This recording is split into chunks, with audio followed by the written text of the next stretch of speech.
يا أيها المزمل قم الليل إلا قليلا نصفه أو انقص منه قليلا أو زد عليه ورتل القرآن ترتيلا إنا سنلقي عليك قولا ثقيلا إن ناشئة الليل هي أشد وطئا وأقوم قيلا إن لك في النهار سبحا طويلا واذكر اسم ربك وتبتل إليه تبتيلا رب المشرق والمغرب لا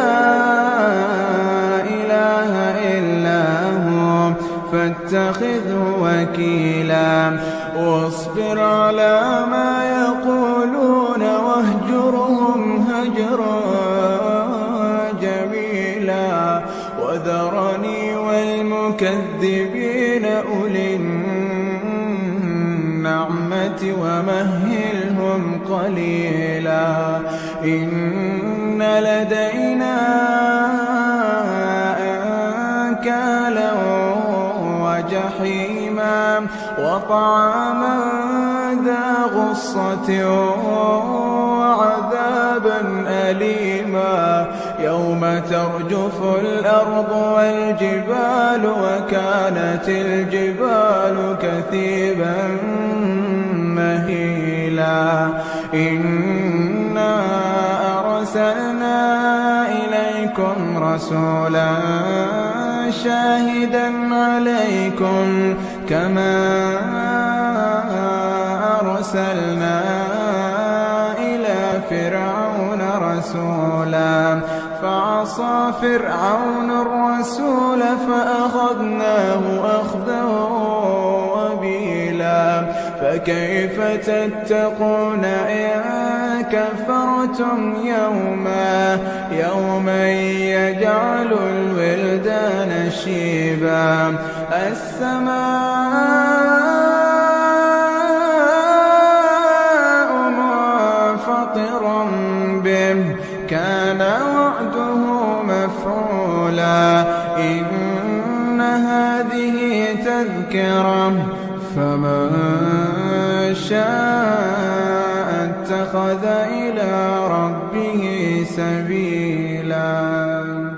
إن ربك يعلم أنك تقوم أدنى من ثلثي الليل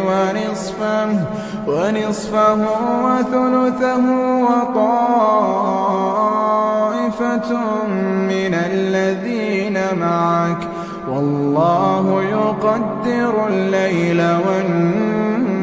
والنهار علم أن لن تحصوه فتاب عليكم فاقرؤوا ما تيسر من القرآن